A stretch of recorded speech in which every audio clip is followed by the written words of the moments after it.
స్వాము గడ్డి తినే స్వాములు గడ్డి వాముల్నే మింగారంట. ఇప్పుడు అలాగనే ఉంది.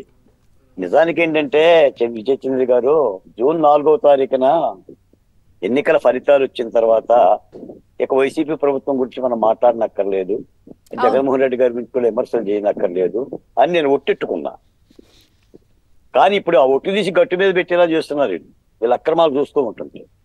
ఓ కొత్త ప్రభుత్వం వచ్చింది, బాధ్యత కలిగిన ఒక ఉద్యమకారుడిగా ఆ ప్రభుత్వానికి ఏదైనా సూచనలు చేద్దాం, మేము చేసిన ఈ ఉద్యమాల్లో వచ్చిన అలసటలో ఆవేదనల గురించి ప్రభుత్వం దృష్టికి తీసుకెళ్దాం అని చెప్పి మీరే అనుకుంటున్నా. కదా అందరూ వీళ్ళు అనుకున్నాం గత చేస్తున్న ప్రభుత్వాన్ని ప్రజలు కూర్చోబెట్టారు, ఆ, ప్రస్తుత ప్రభుత్వం ఎలా పాలిస్తుంది అనుకున్నాం, కానీ ఇవన్నీ వస్తుంటే ఇంకా వీళ్ళు అవే చర్చించాల్సి వీ- వస్తుంది.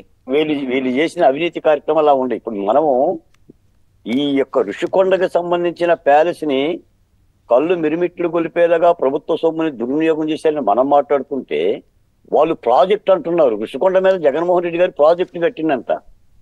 నిన్న ఒక ఆయన కింద పైన నరిసిన ఆయన రంగేసుకొని ఎవడో మేధావిని ఒకరిని కూర్చోబెట్టి ఆ ప్రాజెక్ట్ వాడుకోవచ్చు కదా టూరిస్టుల కోసం. ఇప్పుడు మీరు నాకు అన్నట్టుగా 36 లక్షల రూపాయలు పెట్టి బాత్రూమ్ కట్టి కొన్ని 500 కోట్ల రూపాయల ప్రజాస్వామ్యాన్ని దుర్వినియోగం చేసి అనుమతులు లేకుండా పర్యావరణాన్ని విచ్ఛిన్నం చేసి నీ విలాసం కోసం మీ భార్యలో భర్తలో మీ పిల్లలో ఉండటానికి కట్టుకొని ఈ రోజు అధికారం పోగానే ఆ ఏంటి చిల్లర రాజకీయాలు.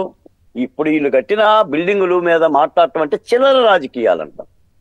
ఆయన అడిగే 10 ప్రశ్నలకి సమాధానం చెప్పిన తర్వాతే చంద్రబాబు నాయుడు గారు పోలవరం పోవాలంట. పోలవరాన్ని నాశనం చేసింది చంద్రబాబు నాయుడు అంట. తట్టిన మట్టి పెట్టారు కూడా 5 ఏళ్ళు పోలవరంలో. ఒక బస్తా సిమెంట్ అమరావతిలో కట్టి ఎరగడం. ఒక దుర్మార్గమైన పరిపాలన చేసి అసలు మనం ఎందుకు ఓడిపోయాం, ప్రజలు ఎందుకు 11 సీట్లు ఇచ్చి పంగనామాలు పెట్టి కూర్చోబెట్టాడు, సమీక్ష లేదా, మారరా. మనం ఎన్నోసార్లు చెప్పాం చెడపకరా చెడేవు అని. 150 సార్లు చెప్పాను నేనైతే. చెడపకరా చెడేవు, చెడపకరా చెడేవు అని. చెడ్డాడు. ఎన్ని దుర్మార్గాలు చేశాడు. ఏమయ్యారు ఆ 56 మంది సలహాదారులు? ఒక్కడ పత్తా లేడు. డిబేట్ లో వైసీపీ అధికార ప్రతినిధి కూడా లేడు. ఇంకా కూడా అంటే ఓడిపోయినందుకు వీళ్ళకి ప్రతీకారం వస్తుంది తప్ప గుణపాఠం రావట్లా. ఇప్పుడు నేను 25 ఏళ్ళుగా పాత్రికేయుడిని. నేను ఒక పేపర్లో వార్త రాయాలంటే నా ప్రత్యర్థి పేపర్ ఏమి రాసిందో నేను చదువుకునేవాడిని. ఆ పేపర్ ఎలా ఉంది, ఎలాంటి వార్తలు ఇస్తుంది, నేను ఎలా వెనకబడిపోయాను, ముందున్నానని సమీక్షించుకుంటాం మనం. ఎప్పుడు కూడా పోటీ ఎలా ఉంటుంది. సిగ్గు లేకుండా శరం లేకోకుండా ఏం బీక్కుంటారో బీక్కు అని అన్నోళ్ళు, చొక్కాలు మడతేయండి అన్నోళ్ళు ఎందుకు ఓడిపోయారు? అధికారంలో రాగానే ప్రజావేదికను కూల్చారు. అమరావతి మహిళలకి ఆకుపచ్చని కళ్ళు వాళ్ళ మెల్ల వేసి రహదారుల పాలు చేశారు. పోలవరం